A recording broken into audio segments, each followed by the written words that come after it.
Alrighty, we're checking everything. Looks like we got something going here.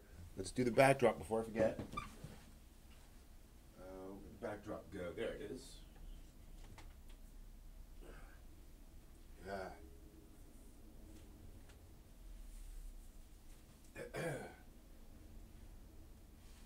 Oh, that's not gonna work. Dang it. Will that stick? I don't think so. Nope. That's gonna fall.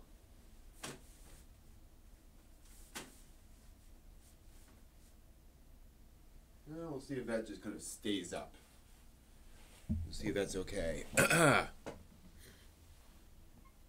Well, as you can tell, I've had a cold the past week. I'm gonna be like this for the evening. I actually just lay down. Excuse me. Just lay down a little while ago. Ended up dozing off for a bit, and then woke up to a clogged nose and a coughing fit. Gotta love it. But yeah, I've been doing this pretty much all week. This is fun. So let's see if we can talk anime. See if I have any ability to talk for any length of time, despite just a completely clogged up nose. Hey, Matt, thank you. I hate being like this because I want to talk, but just my body prevents it.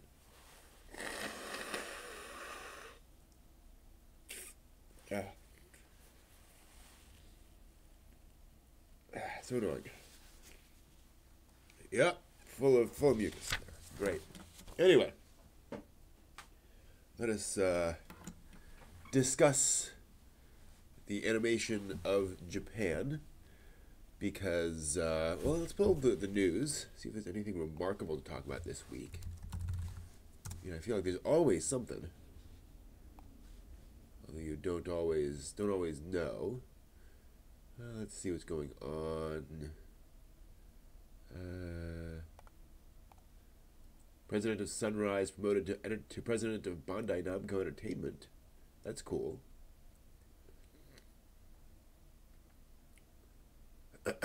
Persona 5 anime special airing on March 23rd. Pop that out. Some Shonen Jump Valentine's Day manga. Let's see. Anything else of note? Oh, really cool. Hey, Game Escape. Good to see ya. Just going through the news here real quick. Rose of Versailles inspired romance game. Huh.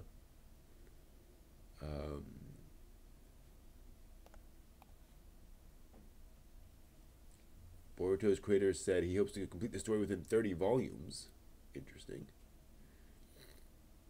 That's surprising. You'd think Boruto would just go on forever. Monster Hunter World has shipped 12 million copies worldwide. Good for that. Love that game. Ooh, there we go. Battle Angel Alita tracking to win $50 million earn $50 million at the U.S. box office. That doesn't sound like a lot.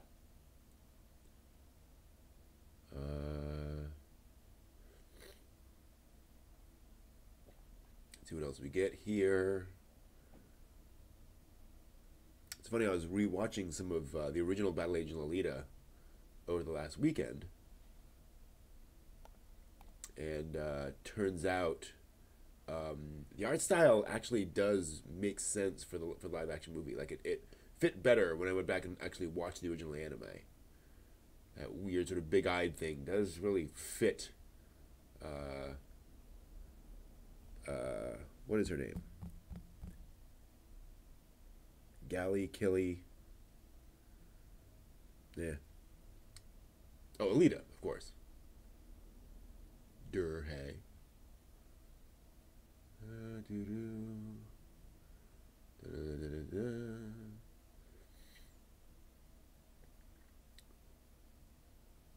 Attack on Titan Season 3 return preview and first promo video for Attack on Titan 3. We'll pull that out. More licenses for Crunchyroll. New Macross Delta film in 2020. Interesting. Alright, let's pull this stuff up, see what we get. So, Sunrise President Yasuo Miyakawa will assume the role of president of Bandai Namco Entertainment on April 1st. Current president is retiring. Miyakawa has been working with Bandai since 1981.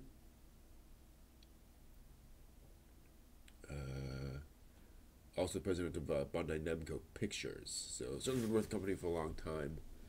Fair enough. Nothing too shocking there. Hey, Gene Starwind. I would kind of like to see the Battle Angel Alita thing.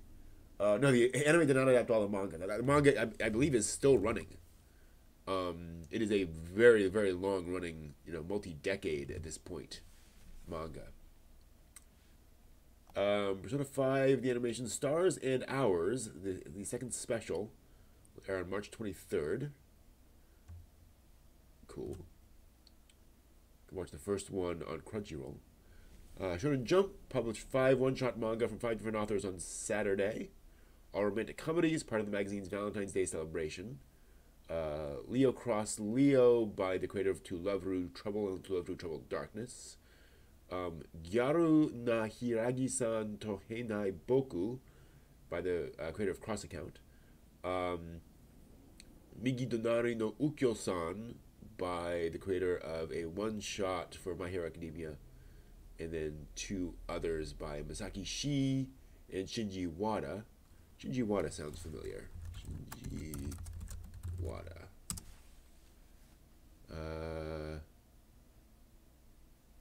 That can't be right. Well, maybe it is. The creator of the Sukeban Deka franchise, who's passed away. So maybe this was a reprint. Possible. That's nice. Idea Factory began streaming the opening movie for Shiritsu Verbara Gakuen Versailles no Bara Reimagination, which is, it's a reimagining of Rose of Versailles. Cool. There's a screen adaptation in the works, they say. Interview with Mikio Ikimoto, who hopes to finish the Boruto manga within 30 volumes, he says. Hoping to keep the entire saga, including original Naruto and this, within 100 volumes. Sure. That seems like a bit of a push. All right, here we go. So, Alita is projected to be a major box office loss. Independent trackers reportedly estimate the film will earn no more than $25 million in its first 5 days, reaching a domestic total of $50 million, with a reported production budget between $150 and $200 million. Now, it could go very well internationally, which is likely. We'll open in China and Japan February 22nd, which is where the film could go well. So we'll see where that goes. So we'll see. But yeah, I'd like to go see Alita. Yeah, I believe he's still working on that manga as of recently. Funimation now lists Ian Sinclair in the role of executive for its English dub of The Morose Mononoke 2 instead of Vic Mignogna.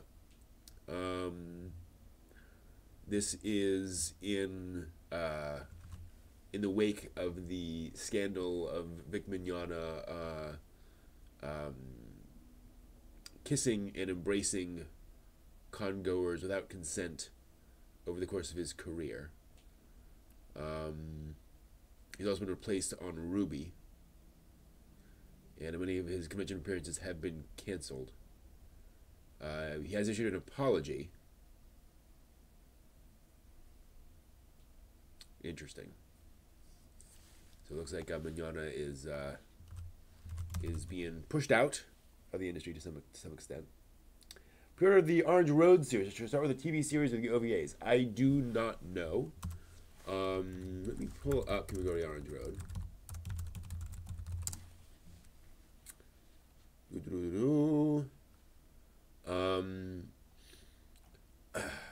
I started with the TV series, I believe. Um, pulling up the Wikipedia article. I believe looking at the articles, the OVA came later.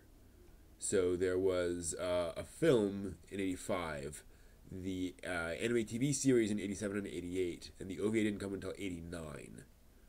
So it looks like that is. I don't know if that is more of a. We'll see. Um, do do do do do do do.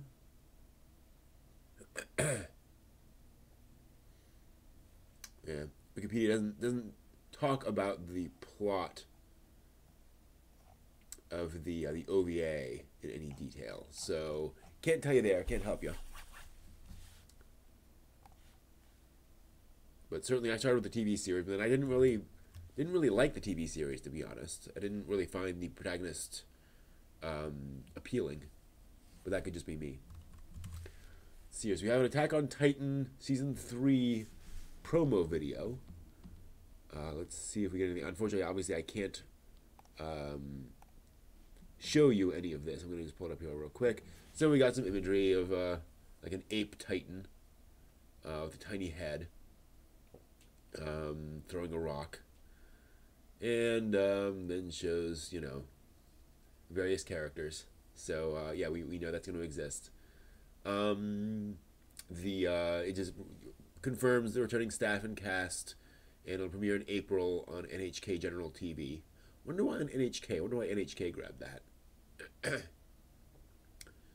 Funimation's already got the rights.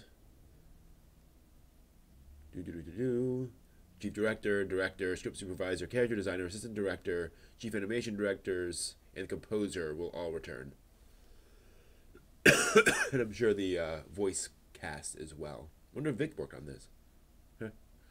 So it looks like some epic animation here, as you might expect. So we'll see where it goes. Yep, some really cool imagery there, but we don't know. When was the last time you watched anime in cinema? Boy, I think that would be From Up on Poppy Hill, when that came out over here. I don't know, 2 years ago, 3 years ago, maybe. It aired in cinema, and I went out all my lonesome, actually, because nobody was in, nobody was around to watch it with me, as it turned out. That's the most recent thing. I also watched the Ghost in the Shell live action movie, but that's not technically anime. Watched that when it came out. But yeah, I think From Up on Poppy Hill was the most recent one. I haven't watched a lot of movies in theaters. Spirited Away, I know I did. Ponyo. What else? Not a lot. Just because, there's one theater around here that shows anime, that showed anime, occasionally, when they kind of made the art house circuit, some of the more recent Miyazaki movies and such. But otherwise, it's not easy for me to find anime films in theaters, and I'm not going to show up for the Sword Art Online movie or whatever. And also, I don't watch things in theaters much. Period.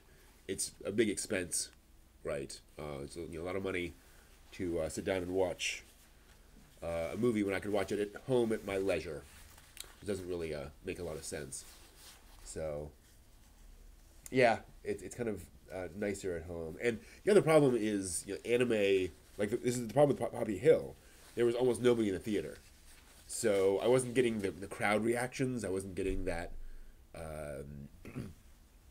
That experience of being with a group of people all experiencing it all at once, and the gasps and the laughs and so forth. So it just doesn't really make much sense to go see. Oh no, I think the other probably more recent than that was when Noragami came to theaters. Went to see that with some friends. They just showed like the first 3 episodes, I think. So wasn't really wasn't a film, but it was definitely anime in cinema. But yeah, it's the reality of anime these days is that there's just not that many people who are going to turn up in movie theaters to watch it. So what do you do? What you going to do? Let me just pull up real quick. Gum. Lita. Oh no. Okay. Okay. So that's. So I'm a little off.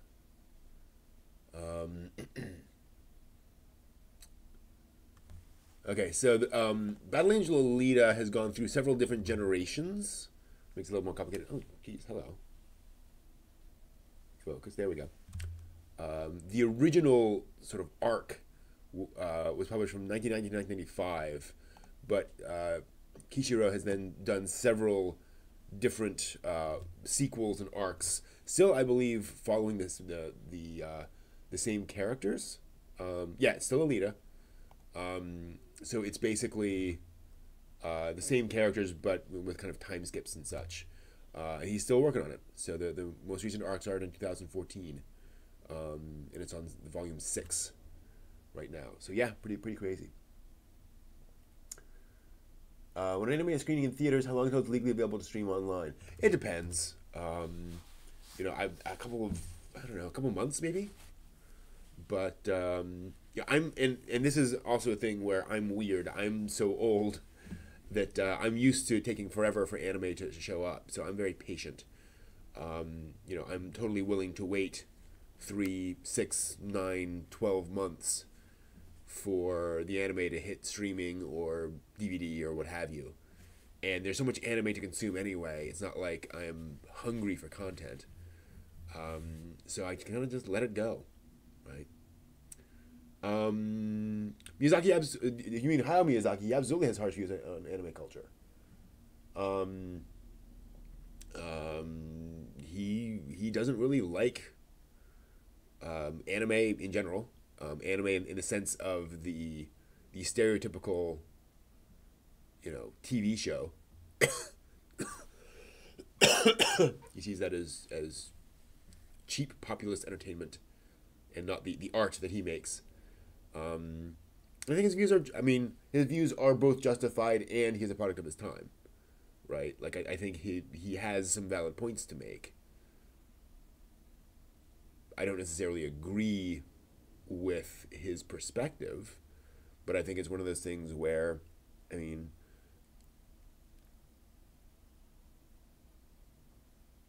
is accurate to say that a lot of anime is just appeals to the lowest common denominator. It is prurient. It is light on depth. It is shallow. Prurient a lot of things. There's a lot of shows out there where it's like this is clearly aiming at a very a very base element of human nature, where Miyazaki believes in elevating human culture. On the other hand, I don't think that's, I don't think that, or I'm okay with that. I think there's a place for that stuff. I also understand that Miyazaki is something of an old codger, very intentionally, where he has idiosyncratic views on things, and he is totally fine with that. So he's totally willing to throw weird ideas out there and just allow people to think whatever they want to think. It's not, he doesn't expect everyone to agree with everything he says, right? And also understand, Miyazaki doesn't make anime for anime fans. He isn't making it for otaku. He's making it for the general audience. He's making animated films for kids, for adults, for the regular people, not the folks who watch Kill la Kill. Right? So that's not his audience, and he's fine with that. And which is why I understand why he would kind of look askance at that audience. It's not the people he's looking for. It is a weird audience. And also understand he's talking about otaku in Japan. He's talking about the culture he's familiar with, not necessarily American otaku culture, for example, which is quite different from that in Japan. Japanese experience, as you might expect, the Japanese experience is quite different and quite odd.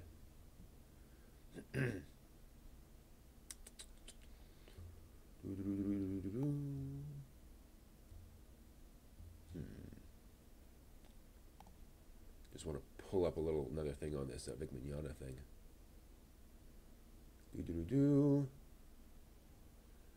So there was a sort of a human interest post. It's one of those. Okay, here we go.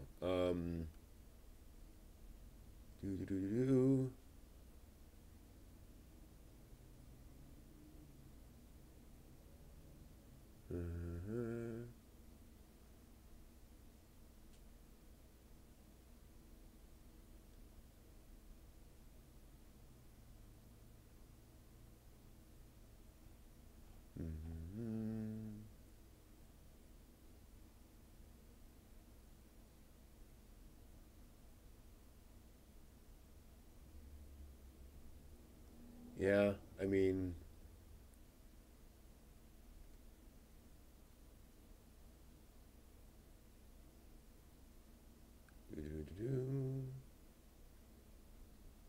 excuse me.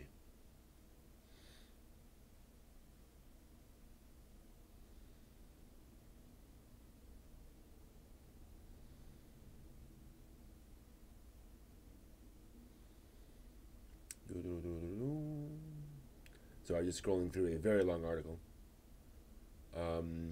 Unfortunately, the article itself is definitely coming from a very specific point of view. It's not a very neutral article, so it's kind of hard to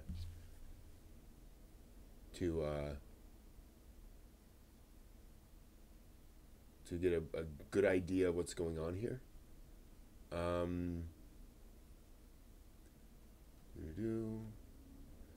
Yeah, it's just a poorly written article.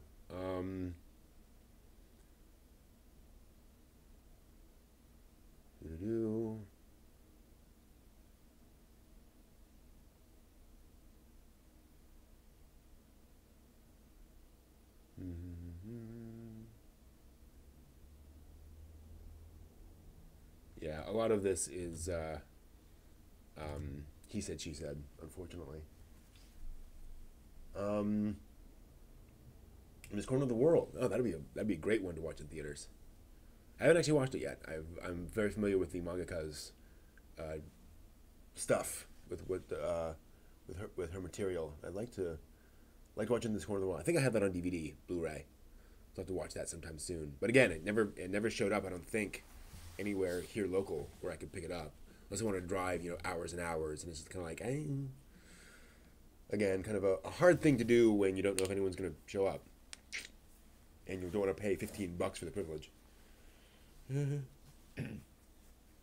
As much as anime fandom has evolved, that is one thing that seems to have not evolved, is this idea that we certainly don't show up in massive numbers for some of these things.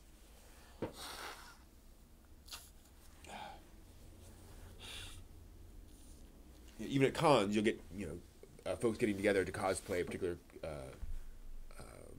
anime series or franchise, and you get meetups of those, and that's great, and you'll get a couple dozen people, but it's not this this massive outpouring of people for this one thing as we sometimes wish it were. We don't have those cultural touchstones the way we used to, it seems. That is a shame. So yeah, we'll see. We shall see. Yeah, I don't know. I've been thinking a lot about. I think I mentioned this in the Discord about adult anime fandom, and not in the sense of like H stuff, but in the sense of being an anime fan as an adult, and how it's different from being an anime fan as a kid, and how representing your anime fandom at work, for example, is a very different experience than it is at school. And especially as you get older and older, because I was talking about this at Star City Anime this past weekend, with I have a couple of friends there who are where we're all in our 30s and 40s, and it's, let's just say, significantly more awkward for us to show up at work with a Attack on Titan T-shirt on than it would be for a 25-year-old or much less a 15-year-old. And it's not that we couldn't, right? It's not that people are going to kick us out of the office, but it looks very different than it does for somebody much younger. And talking about that whole aspect of how you do that, we're not going to have cute girl anime figurines scattered around our houses, right? It's just not going to look it's going to look kind of weird if a 40-year-old guy has a figurine of a 14-year-old girl, in his house. Much less, on that person's desk at work. It's like, and it is kind of weird how we have these, you look at Asuka and her sundress, and we as otaku have no problem with that. But somebody asks about it, and it's like, oh yeah, she's 14 years old, and you look at the sundress, and it's coming up to her, mid thigh maybe, and it's it's just kind of weird, and we, again, as anime fans, we get that, but it does not necessarily look innocent to the general public. So it's odd how that we have that different standard for different ages of fans. And I'm not saying that's inappropriate. I'm just saying it does make anime fandom a very different thing as you age up. And I think also it's harder to find like-minded people. You can go to cons and such, but the anime fan clubs are generally full of teenagers and young adults. Not a lot of older people there. What's the key differences between Western and Eastern storytelling? Well, that's a big question. Excuse me. I am certainly not a sufficient authority to be able to claim that I know every difference. I don't know that there is a single key difference between Western and Eastern storytelling. I can say that Western and Eastern storytelling is often differentiated by focus on the effective functioning of the group, where often the key to a particular story lies in how a character in an Eastern story, for example, the characters it's all about characters caring for each other and caring for, and sacrificing yourself for the sake of others and sacrificing yourself for the case of the group, whereas Western stories tend to be more individualistic. Hercules does his labors so as to atone for this terrible thing he did. But it's, and ultimately that does help other people, but it's fundamentally a personal thing. Beowulf does what he does for fame and glory. It is helpful to Hrothgar and the Scyldings and so forth, but it's not. He is not fundamentally, or that story is not fundamentally about him helping others. It is about him doing awesome things, for his own glory, really. And Eastern stories tend to be just much more social, if you will. Thanks, Matt. Yeah, that was one of those just things that kind of came to my mind as I'm watching this series on Buddhism. It's been very helpful to understand just that very different cultural reaction to things. I have another one actually in the works on some of the anime series I think are inspirational for Madoka Magica that should be coming up in the next couple of days. I will launch. You are kind of late, DS Light. I started about 40 minutes ago, maybe? Something like that. That's okay. Hey, Angela. Good to see you. We're just chatting in general. So yeah, I don't think there is one key difference between Western and Eastern storytelling. Also understand that when you talk about Eastern storytelling, you talk about like Korean storytelling versus Chinese storytelling versus Japanese storytelling, all very different things. Um, you know, those traditions evolved in very different ways. Korean storytelling is something I have not gotten a chance to actually dig into much, and I would like to. I do have Journey to the West over there, the great Chinese myth, and got a good chunk into it, but boy, that's a long story. Give you an idea. If you want to read Journey to the West, that's it. So that is a lot to read, in English, at least. So volume 1 in paperback is 570 some pages. So yeah, you got a good 2,000 pager here to get through your story. A loose inspiration for like Dragon Ball and lots of other stories. This goes in. Yeah, there's a lot of content here. Probably one of those things where I should just sit down and like, every day read a bit more. Read a chapter a day or something, and eventually get through it. Like any anime, you kind of have to commit to it and continue doing it. But yeah.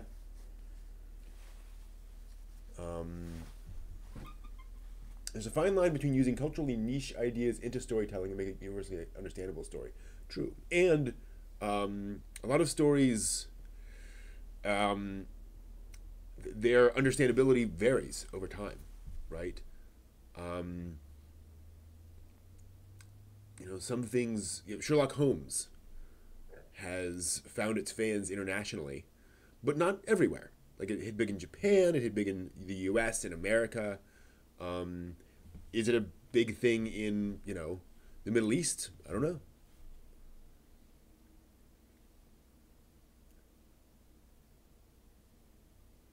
Well, that's the funny thing, DS Light, is how much anime is can be very by the numbers despite a very goofy premise. Right? It's one of the things I love about the medium is it can definitely mash up weird concepts and just feel very very generic in some ways, and sometimes very special, despite having a very simple concept. But yeah, it's interesting how ideas spread. That there's this idea that, well, there's an idea that something's popular in America that must be popular everywhere, or vice versa. And it's like there's some concepts that spread to a point, or spread hugely, but then don't hit they hit 70% of the population, but not the rest, and other things that kind of go in weird ways. You look at James Bond is a great example, where very well known in the Western world, but certainly not in folks in say East Asia would certainly know of James Bond, but I'm not aware of James Bond as a massively popular character in the Eastern world, or say the African world, for example. Who knows? Then you have stuff like Star Wars that's just huge everywhere, and you have comics and original comics in various places. There's a really neat thing. If you can find it online, there was a Japanese manga retelling of the original Star Wars movie, drawn in like 1978, like right after the original movie came out. Somebody drew this thing for a magazine somewhere, and it's this sort of maybe not have been Japanese, maybe have been like Chinese or something, but it was just this artistic retelling of the movie, because apparently like like you couldn't watch it everywhere, because it's one of those things where it would show in various theaters, and then it would go out of theaters and you couldn't see it anywhere. So some enterprising soul said, "Oh, I'm going to draw a version of it so people can actually experience it."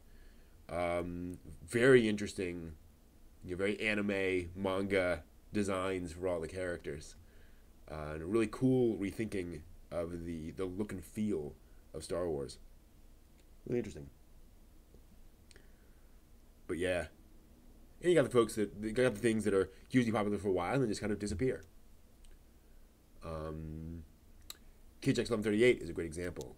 George Lucas's one of George Lucas's first films, and pretty well known and influential back in the day, back in the '70s when it came out, and then completely eclipsed by Star Wars. What are your thoughts on the Burning Monk event in the mid '60s Vietnam that didn't really inspire me to explore the mind? Um, I was raised with the idea that suicide is the unforgivable sin. Um, Not in any firm theological sense, but in the sense that suicide's a really um, a very terrible thing to do. Um, Understanding Buddhism, what little I understand of it, I have sympathy for what those monks did, um, but I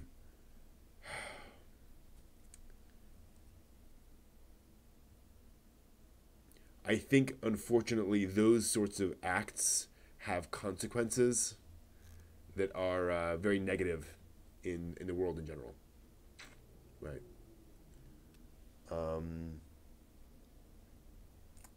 I think it's one of those things where, so and to be clear, from the Buddhist perspective, they're going to reincarnate anyway, and so going out while on fire, um, and doing so to protest what you consider to be a an injustice is a highly karmically positive act, and thus likely to cause you to reincarnate in a higher form. Yeah, to simplify massively.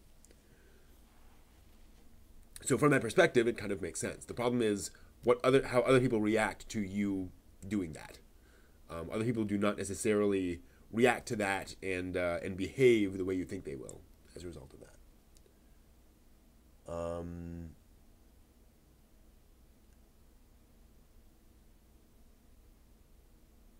I'm not familiar with Bill Maher's superhero fan community criticism. I'd be curious to see what. Could you summarize that real quick, Matt? What his criticism was? Um, yeah, no, you're absolutely right, DS Light. One of the things I actually did a panel called "13 biggest mistakes otaku make" during the weekend, and it was on stuff like dubs versus subs and all those sorts of things. But one of them was on that topic of burnout and that topic that you do get to that point where you start recognizing the tropes and this medium that seemed so not just foreign, not just strange, but so different, so remarkable. Something becomes less remarkable and becomes, you recognize the patterns and it becomes very tropey. And the tropes were there all along. You just didn't have enough familiarity to see them, which is fine. But yeah, it can become a problem that you just become very used to what's basically there. So the superhero genre is childish. I mean, I would agree.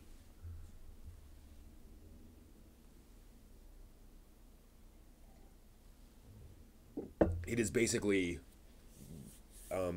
power fantasy, adolescent wish fulfillment. I see bad things and wish that I could solve them by punching them. At a very simple level, obviously. And I'm talking particularly about the kind of the classic superhero stories.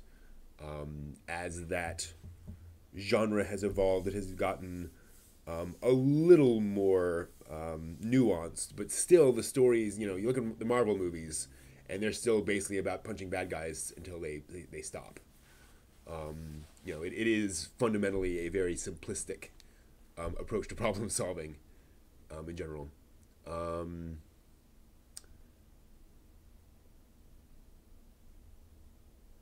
It is childish to believe that comics, animation, and superhero material is profound. Yeah, see, that I don't agree with. I believe you can. There is profundity in many different things. Um,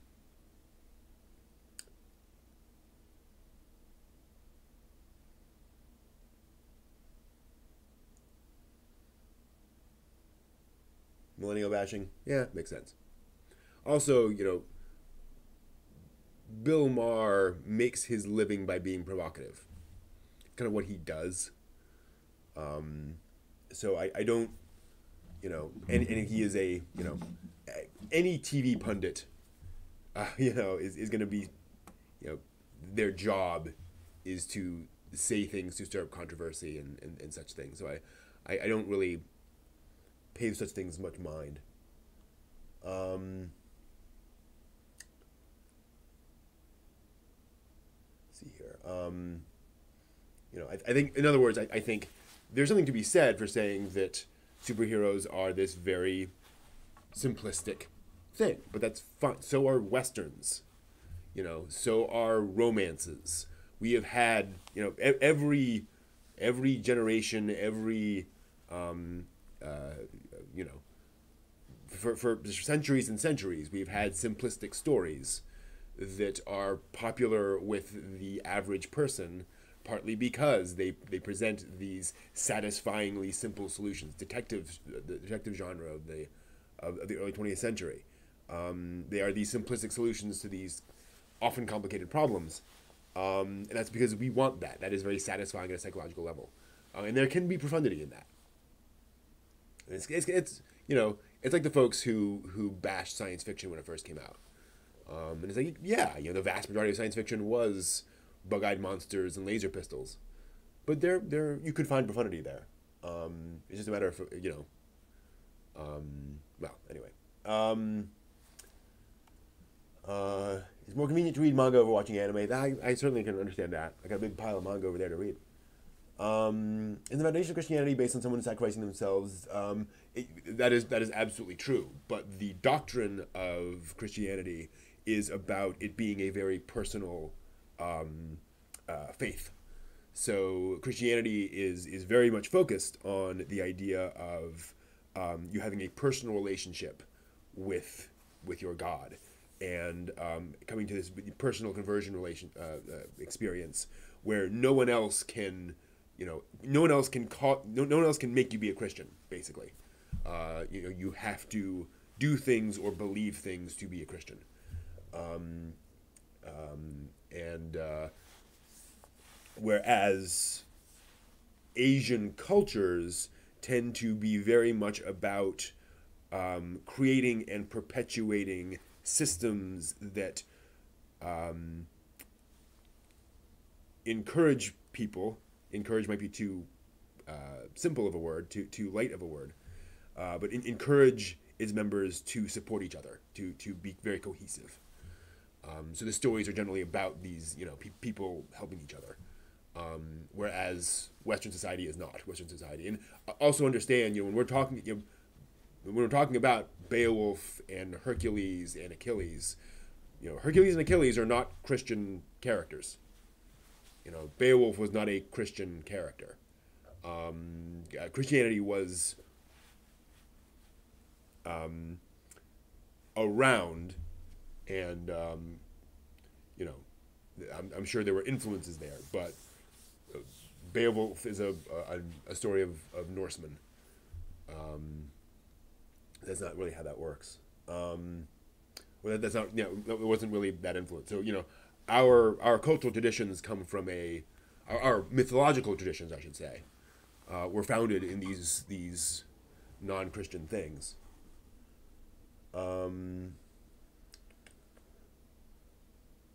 Yeah, I have a lot of anime to watch. A lot of them are just discs stacked up. Some of them are just in my Crunchyroll queue. That's usually how I keep track. Is just the unwatched discs and then the Crunchyroll queue.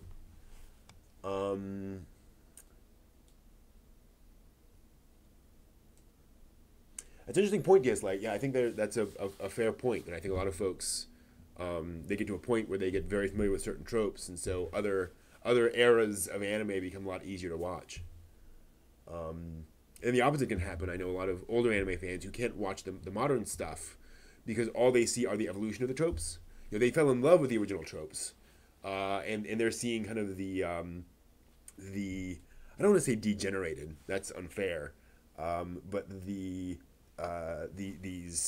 twisted, changed version of their tropes. Like, no, I liked it when it was, just a 15-year-old boy and two girls, and they're just kind of arguing for 85 episodes.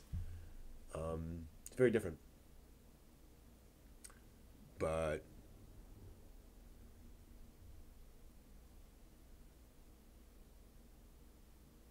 oh, I'm sorry, Coolio, you're talking about Jesus sacrificing himself. Yes, but um, Jesus was God. Jesus was not a human being in any I mean, he was God and man. And so there's always been a very clear distinction in Christian thought between what Jesus could do and what we could do. Jesus was a model and example, but you're not supposed to crucify yourself. So, big difference there. And importantly, I mean, if we're going to compare religions there, I think Buddhism is certainly one of the big influences on Asian culture. And it always annoys me. Let me see here. Where's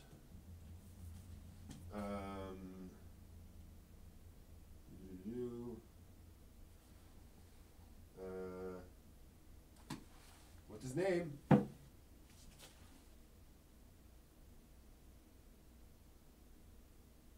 Siddhartha. There we go. Sorry.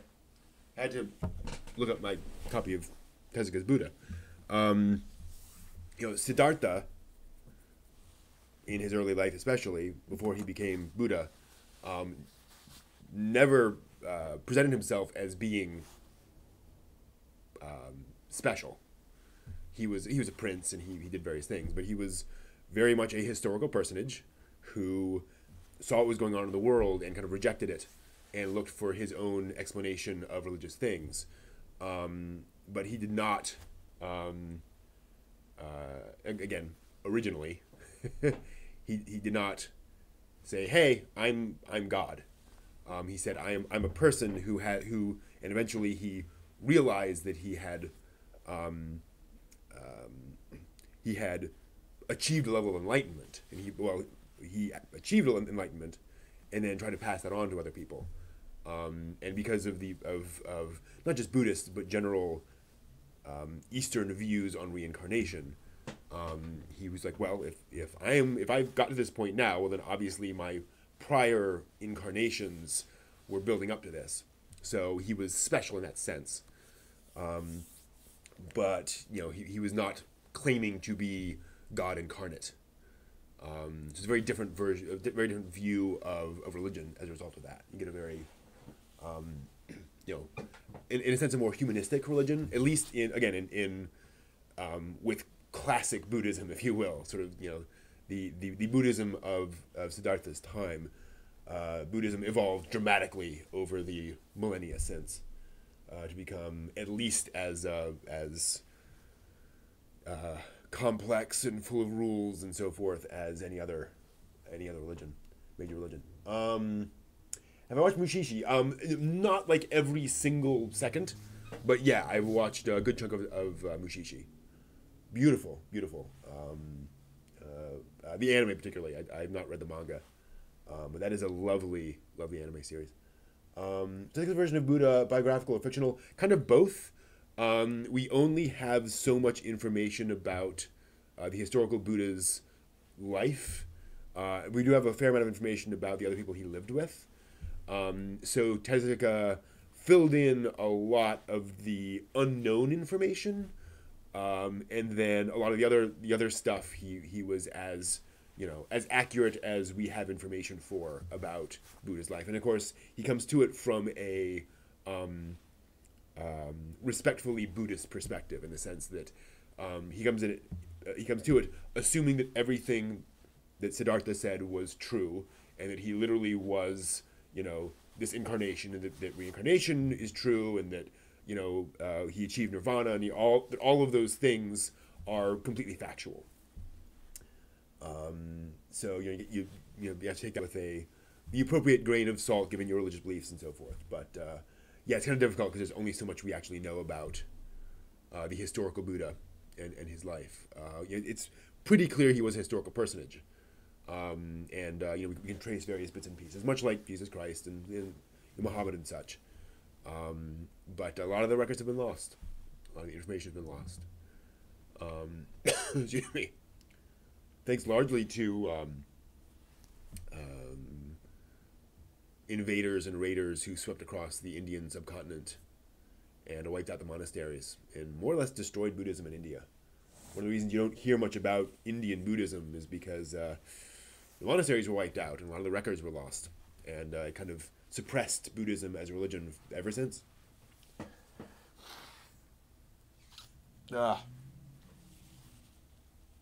Hate getting to that point in a cold when you need to blow your nose, but like doing so hurts because you've blown your nose so often.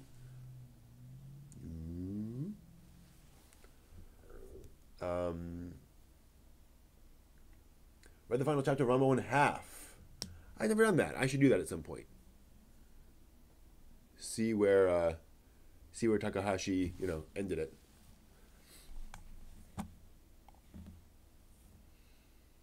Takahashi's definitely an interesting person. Not your typical mangaka, as you might imagine. Yeah. Yeah, I'm not familiar with how well received, if you will, Tezuka's Buddha is, from the perspective of like hardcore Buddhists. Like I know it's a very well respected manga for the average fan, and people praise it as one of Tezuka's great works. But I don't know how hardcore Buddhists view that rendition of Buddha's life. Both the characters deserve to have their curses removed. Well, I mean that's also the curse of the successful franchise, right? The curses are what keeps the money rolling in. They would keep they are what pay your rent, and pay for your food. So those are going to continue forever. And that's actually an interesting question. I wonder how much control Takahashi had over characters at that point. I mean, she certainly was successful by the time Ranma came around. But the publisher, may have had a lot of rights on those Ranma characters and may have more or less insisted that she not kill the goose that laid the golden egg by curing all of those powers and thus shutting off any possibility for future stories.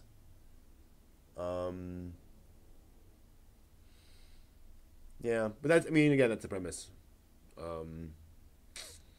It's like my problem with shonen, right? Like I'm tired of watching 15-year-olds win through the power of willpower every single freaking episode.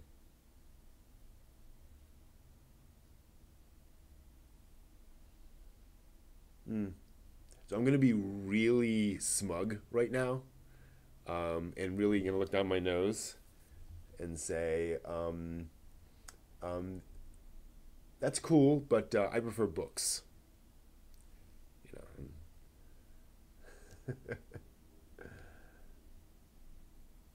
But no, religion for breakfast.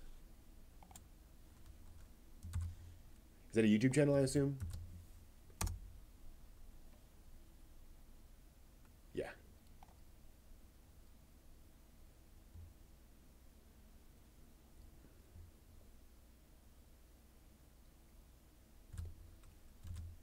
I'm sure it's cool, but gotta be careful with those YouTubers. Never trust a YouTuber.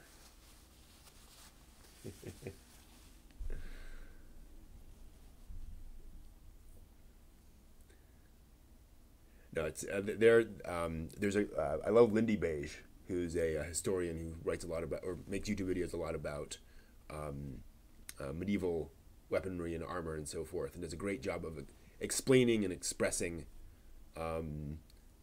not just what medieval life was like, but about um, uh, essentially saying, here's how you hold a torch, because here's how a torch actually works, because here's how bright a torch is, and here's what a torch, like here's how long a torch actually lasts when you aren't, actually using like gasoline to light it, which they do in all the the Hollywood movies, because that's how you get something to go for hours and hours very consistently for your movie. And it's one of those things where you're not going to find a book about torches, or really a book that goes into that detail in any length. But he can make a video about it, which kind of gives you that context. So it's kind of those practical details about medieval life and such, which YouTube is just great. His name is Lindy Beige. Lindy Beige, and he's really cool. He is a professional YouTuber. He's British. Imagine that. British medieval historian. Crazy. Yeah, he's a lot of fun. And he does a good job of being reasonably humble about saying, well, I've looked into a lot of these things, and this is what it seems like to me. Instead of saying, factually, this is the only reason you would use this weapon. But he's a lot of fun. So there's certainly a place for that stuff.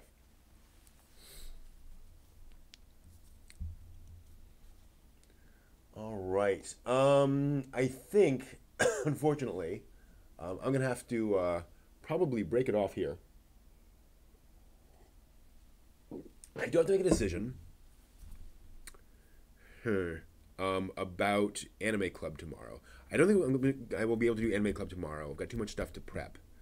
So it'll probably continue in a couple of weeks, because I believe Katsucon is the week after. Is that right? Katsucon is next weekend? That's right.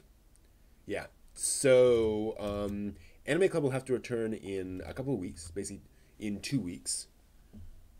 Because I'll be at Katsucon next weekend. Not presenting, but just hanging out and having fun. So if you're going to be at Katsucon, hit me up, and hopefully we can meet up. And then we can continue with Anime Club. And hopefully this cold will continue to fade away, and I can get back to doing all the other stuff. And that's the plan there. So yeah, unfortunately, I can feel my throat just starting to close up here. So thank y'all so much for hanging out this week. I will plan to do a live stream next Friday for CatsCon. Completely forgot last week. I apologize. I was at the con and just, completely went out of my head. I planned to do it from the hotel room, but just completely forgot. So that'll be the plan. But yeah, so hopefully see you all next week, and we'll talk more anime stuff. So have a great time. See you then. Bye.